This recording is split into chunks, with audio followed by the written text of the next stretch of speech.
Study IQ IAS, अब तैयारी हुई अफोर्डेबल। नमस्कार दोस्तों, जैसा कि आपको याद होगा हमारे देश के पहले जो चीफ ऑफ डिफेंस स्टाफ थे बिपिन रावत जी, उनकी मृत्यु हो गई थी एक चॉपर क्रैश में।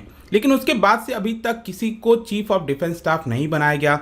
इसको लेकर फाइनली सरकार ने एक बड़ा बदलाव किया है, मतलब कि जो चीफ ऑफ डिफेंस स्टाफ का पद होगा वो किसको दिया जाएगा, सिलेक्शन कैसे किया जाएगा, इसको लेकर सरकार ने चेंजेस किया। ये आप देख सकते हो, government amends rules of defence forces for appointment of next CDS। तो इसको डिटेल से समझेंगे कि एग्जैक्टली क्या क्या हुआ है, इसका सिग्निफिकेंस क्या है, काफ़ी कुछ जानने को है। चलिए आगे बढ़ते हैं, लेकिन उसके पहले ध्यान रखिएगा एक बहुत इंपॉर्टेंट खबर। अगर आप UPSC का कोर्स लेना चाहते हैं स्टडी IQ पर, अगर आप UPSC की तैयारी कर रहे हैं, तो यहाँ पर हमने भी एक बड़ा बदलाव किया। वो ये है कि ये जो पूरा कोर्स पहले रिकॉर्डेड फॉर्म में हुआ था वो उसको अब लाइव कर दिया गया है, मतलब आप लाइव बैचेस ले सकते हैं। और ये पहला जो बैच है स्टडी IQ का वो स्टार्ट होने वाला है 20 जून से। पॉलिटी से स्टार्ट होगा और फिर सारे जो सब्जेक्ट्स हैं उसको कराए जाएंगे। इसके अंदर आपको 900+ आवर्स ऑफ टीचिंग मिलेगी। तो इसका अगर आप अभी इनॉग्रल ऑफर लेना चाहते हो तो 25,000 के बजाय सिंपली 18,500 आपको पे करना है, अगर आप कोड इस्तेमाल करते हैं अंकित लाइव। इसके अलावा अगर आप MCQs अटेम्प्ट करना चाहते हो तो मेरे इंस्टा पेज पर जा सकते हैं, वहाँ पर स्टोरीज में जितने भी MCQs हैं उसको आप अटेम्प्ट कर पाओगे।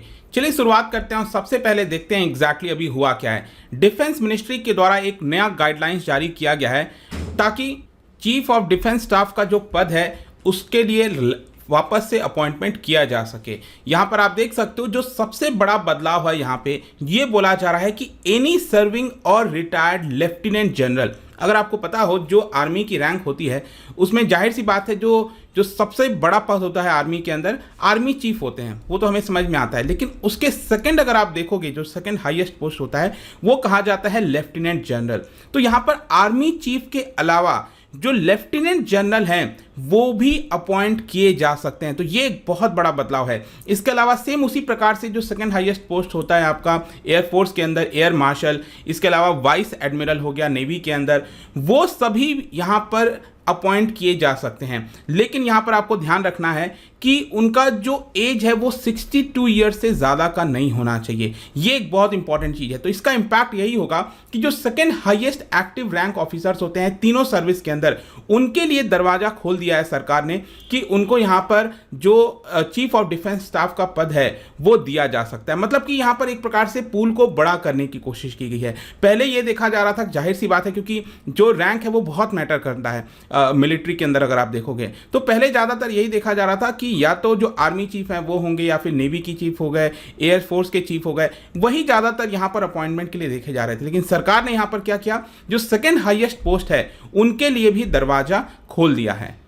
पहले अगर आप देखोगे तो जब बिपिन रावत जी को यहाँ पर अपॉइंट किया गया था chief of defence staff, obvious सी बात है पहले देश के पहले चीफ ऑफ डिफेंस स्टाफ बने थे वो, और फर्स्ट टाइम ही ऐसा पद बनाया गया था 1 जनवरी 2020 को। उसके पहले अगर आप देखोगे तो again he was the senior most, अगर आप देखिए पूरे मिलिट्री के अंदर, और वो आर्मी चीफ के तौर पर रिटायर हुए थे 31 दिसंबर 2019 में, और फाइनली अगले दिन ही 1 जनवरी को यहाँ पर उनको अपॉइंटमेंट कर दिया जाता है। इसके अलावा एक और जो चीज़ आपको ध्यान रखनी है जो सरकार ने बदलाव किया वो ये है कि या तो आप सर्व कर रहे हो, मतलब कोई आर्मी चीफ हो गया या फिर लेफ्टिनेंट जनरल हो गया, और वो अगर वो करेंटली सर्व कर रहा है तो उसको तो अपॉइंट किया ही जा सकता है। लेकिन अगर आप रिटायर्ड हो तो आपको भी अपॉइंट किया जा सकता है। लेकिन इसमें कंडीशन ये है कि आपकी उम्र 62 ईयर से अबव नहीं होनी चाहिए। अब देखो फॉर एग्जांपल, अब इससे आपका परिणाम क्या होगा, अभी recently army chief MM Naravane, आपको याद होगा, वो रिटायर हुए थे और उनकी उम्र ऑलरेडी 62 ईयर्स हो चुकी है,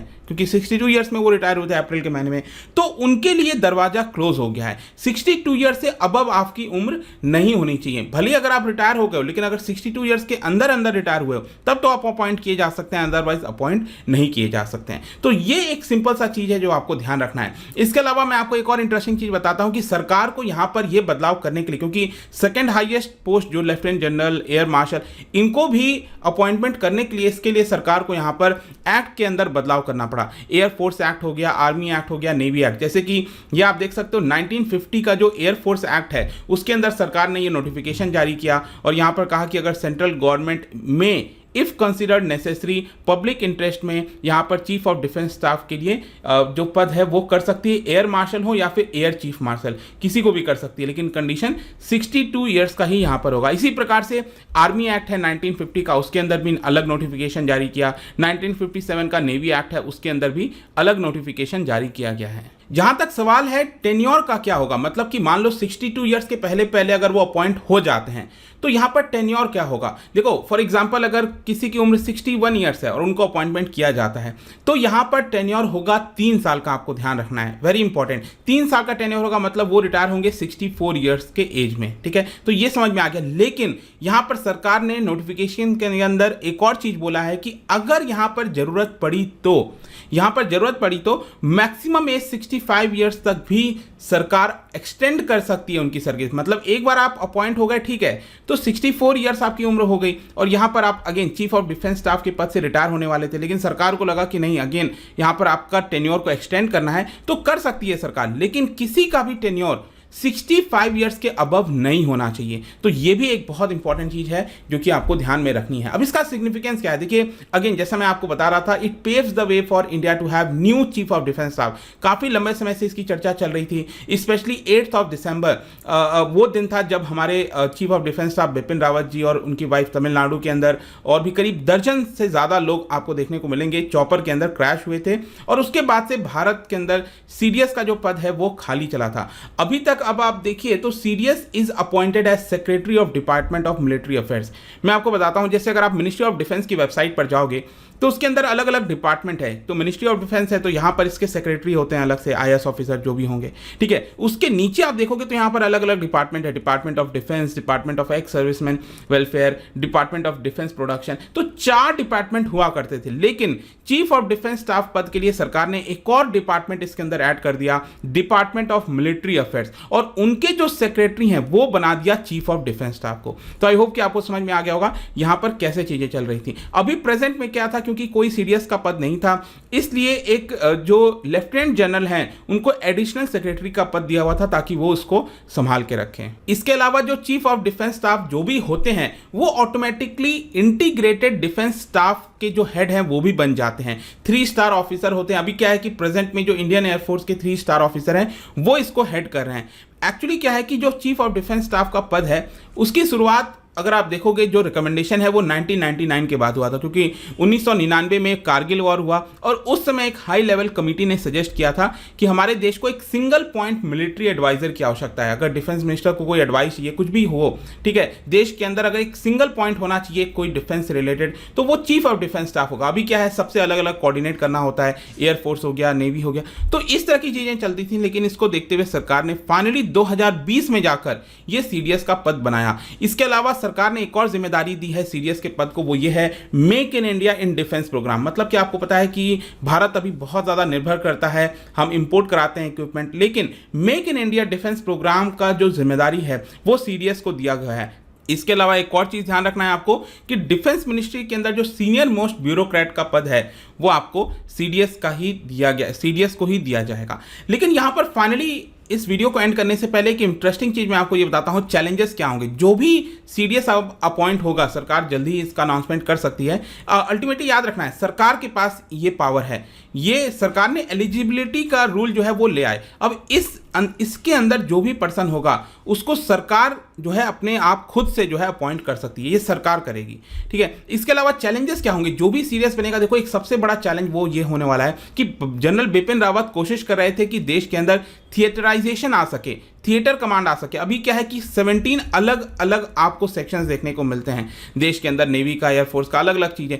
लेकिन यहां पर क्या है कि 5 थिएटर्स बनाए जाएंगे भारत के अंदर। वेस्टर्न सेक्टर के लिए एक अलग थिएटर, एक ईस्टर्न सेक्टर के अलग, अगर मान लो जरूरत पड़ी कि चाइना को टैकल करने के लिए लद्दाख में एक अलग थिएटर चाहिए, वहां पर हो जाएगा। मतलब एक सिंगल सोर्स पॉइंट होता है ना, जैसे कि मान लो अगर एयरफोर्स की आवश्यकता पड़ती है तो अभी अगर आप देखोगे तो नेवी के पास भी यहाँ पर फाइटर जेट्स वगैरह देखने को मिलता है, आर्मी के पास भी कुछ चीज़ें हैं एयरफोर्स से रिलेटेड, और एयरफोर्स अलग से है ही अपना। लेकिन अगर एक सिंगल चीज़ चाहिए मान लो लैंड पर कहीं पर भी, तो उसके लिए एक अलग थिएटराइजेशन क्रिएट करना है, राइट। तो इंडियन ओशन के लिए एक अलग हो सकता है, मतलब डिपेंड करता है कि सरकार कितने करना चाहती है। इसके अलावा यहाँ पर जनरल बिपिन रावत कोशिश कर रहे थे कि जो अलग अलग डिफरेंसेस हो रखे हैं अलग अलग सर्विसेज के अंदर, उसको किसी प्रकार से सुलझाया जाए, और ऐसा लग रहा था कि ये जल्दी चीज़ें की जाएंगी, लेकिन अनफॉर्चुनेटली जो है उनकी मृत्यु हो जाती है।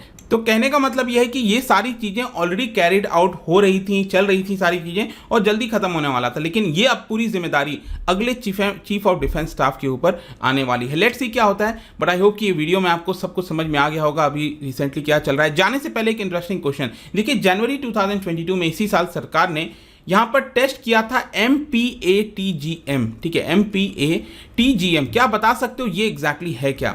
इसका राइट आंसर आपको पता ही है, मेरे इंस्टाग्राम पर तो मिलेगा ही, वहाँ पर अगर आप नहीं हो कोई बात नहीं, टेलीग्राम से भी ले सकते हैं इसका सही उत्तर। मैं कई सारे जो MCQs हैं वो यहाँ पर स्टोरीज में डालता रहता हूँ। बाकी अगर आपको PDF चाहिए तो टेलीग्राम पर आइए, अलग अलग सोशल मीडिया पर भी आप जुड़ सकते हो। जैसा मैंने बताया, किसी भी एग्जाम की अगर आप तैयारी करो और खासकर UPSC, तो यहाँ पर आप हमारे ऐप और वेबसाइट पर जाइए। बहुत ही अच्छा ऑफर इस समय मिल रहा है 18,500 में, ये बैच स्टार्ट होने वाला है जल्दी। तो इनिशियल ऑफर है, जितना जल्दी आप इसका फ़ायदा उठाना चाहेंगे उतना सही होगा। जाने से आई होप कि वीडियो आपको पसंद आया होगा। मिलता हूँ आपसे next time, till then thank you very much, see you soon. Study IQ IAS, अब तैयारी हुई अफोर्डेबल।